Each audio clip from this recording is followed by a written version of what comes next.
If you look at the Tree of Life in Kabbalah, you have Malkuth, that's the physical world that we're in right now. Welcome to the Occult Observer. I'm Jay, this is Atar, and today we're going to be reacting to Dune Prophecy, episode 2. We're going to go through the entire episode and just on the fly, talk about what we notice, what we see from an occult perspective. So without any further ado, let's go. Let's go. That's the pomegranate seed right there. We have some spice, the orange flicker there. There's some nice details, like with the DNA strands around the globe, because they are, of course, doing eugenics, as we talked about the last time, right? Yeah. Like the Nordic party back in the day. Yeah, exactly. Then we have an eye here, I think, which also like kind of looks like the mouth of the worm. So there's a lot of details here. There's. Oh. We have the all-seeing eye. The blue eye, of course, you get blue eye by taking the spice, as we talked about in the first episode. We have the twin pillars. And again, remember, when you see twin pillars in movies, occult art, Jack and Boaz, right? Masculine, feminine, yin yang. You always see that in temples, because you need to be a balanced individual to have harmonized your opposites to enter the temple, to be an initiate. And here we have an interesting detail. We have a woman with a dot here in the middle of her forehead, which of course is a bindi, from the Sanskrit bindu, meaning point. And it's associated with the third eye, which of course has to do with intuition, insight. As women, they are more intuitive, right? Again, we see the DNA strands in the background. Can you see those? Yeah. The number 8. Infinity. Infinity, yeah. Yeah, infinity is associated with Saturn. It's also the Ouroboros, right? The serpent eating its own tail. And Saturn in Kabbalah is called Bina, meaning understanding. And that is a feminine sphere, a feminine sephira. And Bina, Saturn, has always been associated with the goddess. Back in the day, it was in Greece where they associated with a man, with Kronos. But time, death has always been associated with the feminine. The color black, of course, with their clothing is very, very appropriate in that context. So he attacked one of their sisters, right? Killed her from afar. And that's something that we do see with magicians, that they can attack each other from afar, right? It's not a knuckle fight, you know? It's not a smear campaign, it's not something obvious, it's magical projections, and this is something that can happen from afar. So for instance, John Dee, I think you read some in that book, I borrowed it to you. He was a magician in the court astrology of Queen Elizabeth. He was also a very renowned mathematician. And he had like beefs with other magicians, and they would like throwing spells at each other across London, you know? And even from the dungeons, man. Yeah. Oh shit. She's like bedroom hair right here. I wonder if she's just stressed, or maybe she's breaking the sisterhood code. Who knows? I mean, it looks like she's been doing some indoor Olympics, yeah? Yeah, so this is a part of the Dune universe, this whole connection with the ancestors, right? And when properly trained, you can actually communicate with them. And that's something that, of course, is a belief system in many different cultures, that you can really communicate with your ancestors and that they are there to guide you. In the Dune universe, there is something called an abomination, someone who communicates with or can hear the voice of the ancestors. So they're almost like a repository of dead people in a way that can communicate with them directly. So it's a slippery slope, you know, it can be quite dangerous because you can be hijacked by your ancestral voices that exist within you. And Seleucus Secundus is the home planet of the Harkonnens, and she is a Harkonnen. And again, she's a progenitor of the Baron Harkonnen, the villain in the first movie. What do you think those symbols are on the wall? Blame the robots, you know? Those damn thinking machines, man. Yeah, so just a reminder to the viewer that this is a post-machine world, or not a post-machine world, a post-thinking machine world. So in the Dune universe, it's really taking place at the backdrop of an AI takeover that was defeated by humans, led by the House Corino. So this is a world where people have been too reliant on thinking machines to do the thinking for them. So that's why we have priesthoods like the Bene Gesserit, who really needs to train their minds. Does he have blue eyes? Can you see? It's hard to see from here. I think he does. So he's from Arrakis, right? The desert planet where spice is harvested. Are we dealing with like a deal with the devil type scenario here? Like a very convenient solution, but like at what cost? He's all casual about it. Sure, whatever you say. That's the reaction of a man who has nothing to fear. True. Looks like he's getting levitating up. Yeah. Oh, he is, actually. At first I thought it was a lift. Yeah, so like this is like one of the main characteristics of a cult, is that you have to leave behind the family, you know? So the cult becomes the family.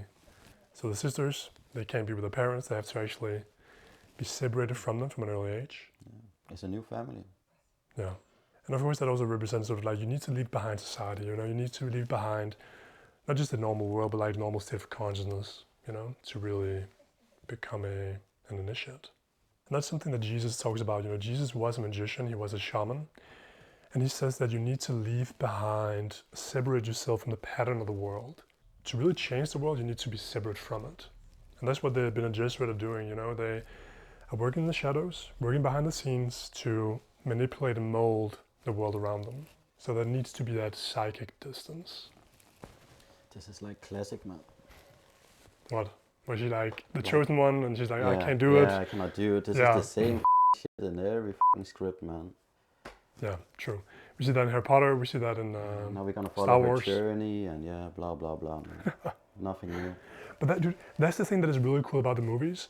It's like it's a chosen one trope, but it subverts it. You know?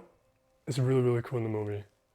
We have some more indoor Olympics here, taking place within a treehouse. It's quite an interesting location. Yin and yang, huh? Yeah. So not a total sociopath. Okay, it's good to know. It looks like an Iron Man blanket she's wearing.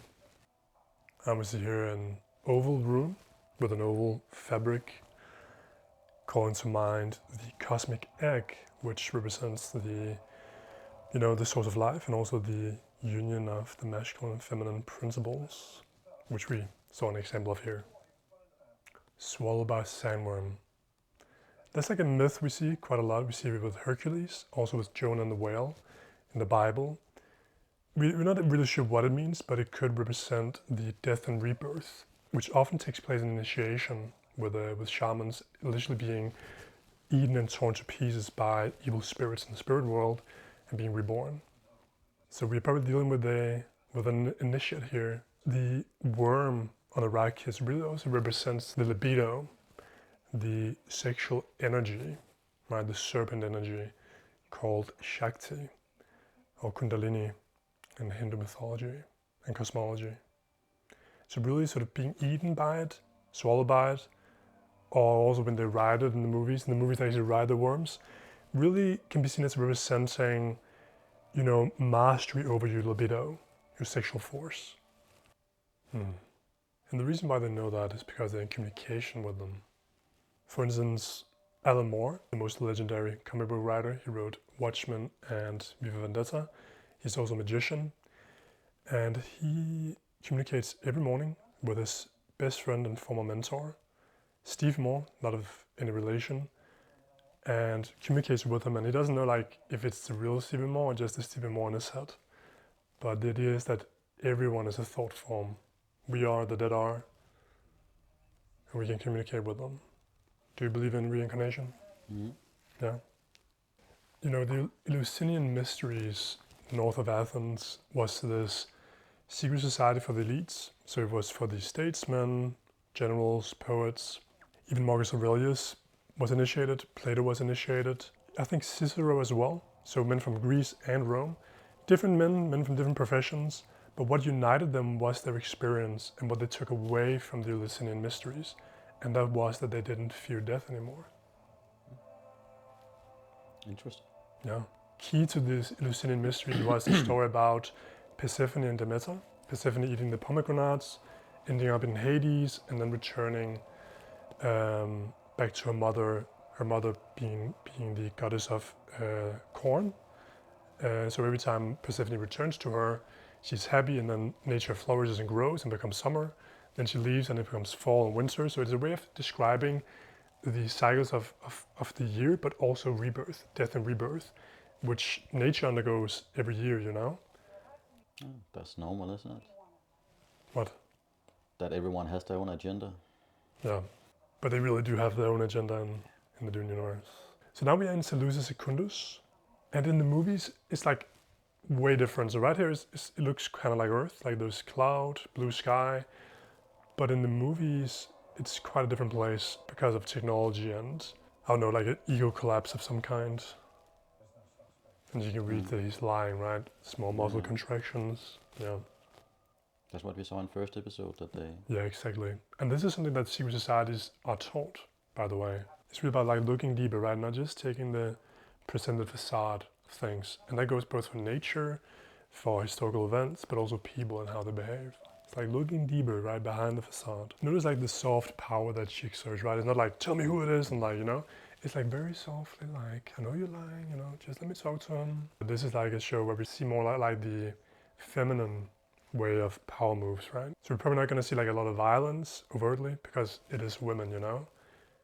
They use a more subtle scheming. There is no fear. Fear is the mind killer. So again, self-mastery of the body, right? They learn to work with the entire body. Nervous system, muscles, organs. Inner engineering. The idea is that we have a body, but we are not our body. We have emotions, but we are not our emotions. We have thoughts, but we are not our thoughts. We have these things, we can control them. And that's really what magical practice necessitates, is that you connect with your core, with your soul, and from there you can really control and guide the rest of your psychic system. And if you apply that to the Tree of Life, the Kabbalistic Tree of Life, then it's all about connecting with Tifereth, with the solar sphere. From there you can really harmonize your whole being. Shots fired. Is he gonna spill the beans? Doesn't have to. He's like, I wish I had like pockets, you know, he doesn't know what to do with his hands. Not just using the voice on him. Shaulut. Shaulut is a worm. That's what they call the worm on the Iraqis. They also just said that he got swollen by an worm and then he got a gift. It took his eye, right? And gave him a gift. That is like the story of Odin, right? The magician gods of the Nordics, who lost his eye to gain knowledge of the ruins. Shaulut represents the serpent, you know, so he just attained knowledge from the serpent. And it's also from the worms, by the way, that spice comes from. It's a very sort of complex procedure, but it is from the worms that the spice is derived. This psychoactive drug that enables you to gain knowledge, you know? So we're dealing here with equivalents to the serpent in Eden who bequeaths Adam and Eve the fruit of knowledge. And Odin is hung on the tree of life, upside down, to like look down into the roots and gain wisdom. In the future, parents are gonna like ground their children like that. Just, you go and float for like a few hours. I thought spice was legal. Well, it's legal if you're the emperor, I guess. Atreides. He's an Atreides. So, same family tree as Paul Atreides. So she wants to communicate with her mother, but she's telling her, you don't know which voices are going to appear or whatnot. It's very interesting. I've been reading some academic articles about schizophrenia and how back in the day, like in ancient societies and tribes all around the world, the schizophrenic people were initiated into the shamanistic tradition. I mean, the shamans were priests, right? They communicated with the spirits, with the gods, and it's also the shamans who created language. And there is one theory that actually language comes from schizophrenic people, and that makes me think, you know, could it be because of communicating with other beings and spirits, right? And that is how we learn language, that we receive them from the gods, basically. Is that the bartender? Or is it someone else? I think it's someone else. But I'm not too sure though.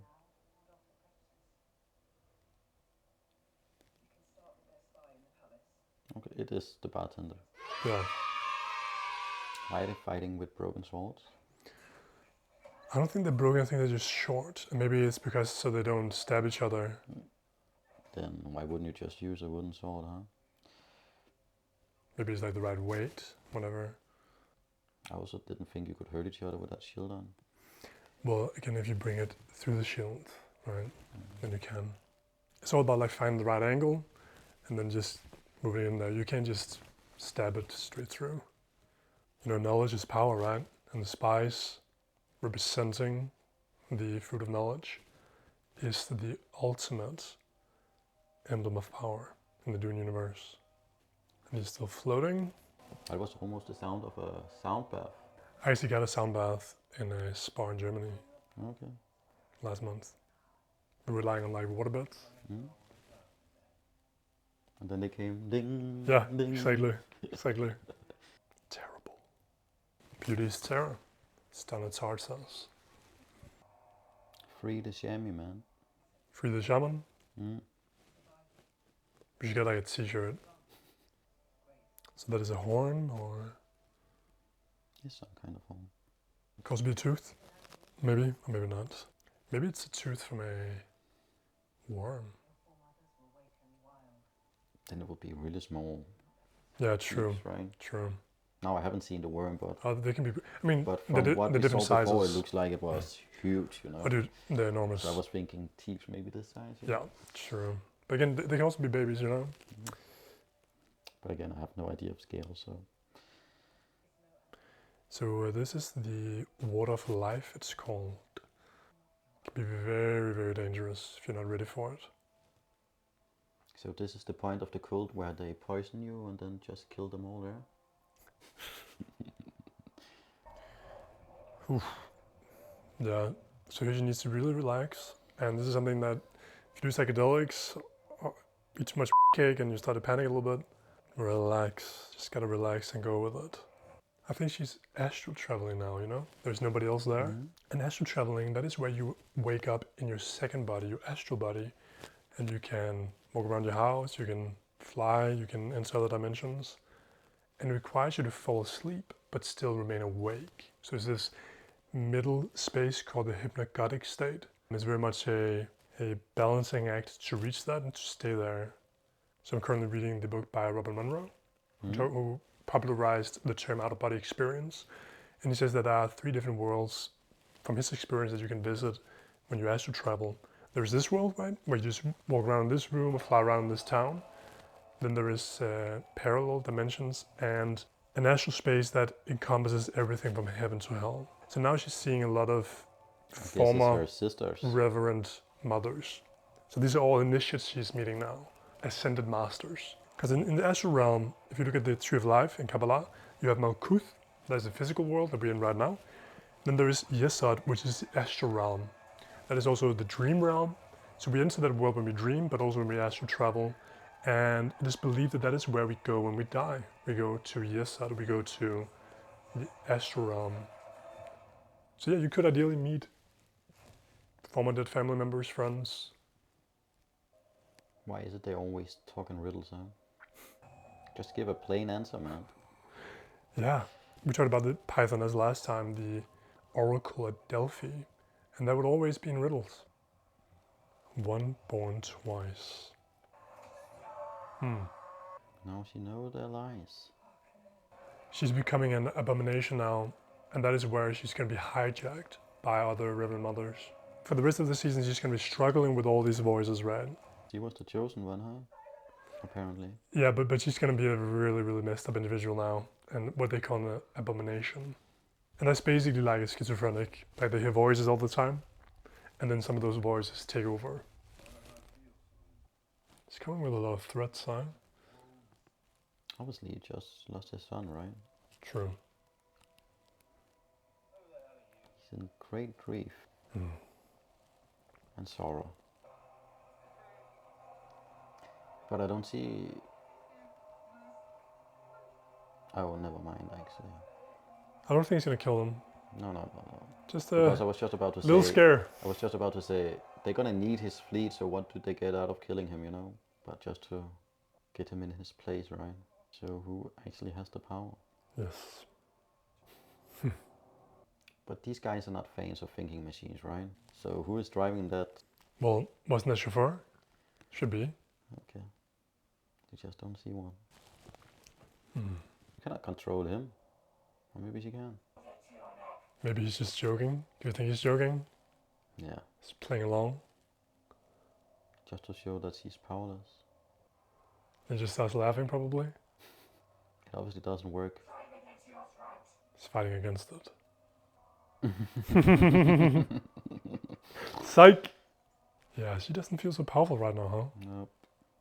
That's the thing, right? He's an initiate, you know? He doesn't play to anyone else's drums. He has attained self-mastery to a sufficient degree so that he's not easily influenced by others. And that is the episode 2. I hope you enjoyed our occult observations and reactions to the episode. We'll see you next week for episode 3. And yeah, let us know in the comments what your occult observations are. Yeah, and let us know if we missed anything. Yes, because Please let us know. we're reacting live, you know. This is impromptu. So yeah, great. Yeah. Right, man? See you guys next time. I'm gonna be in Germany next week though. Yeah. So we'll figure out how we're gonna do it there.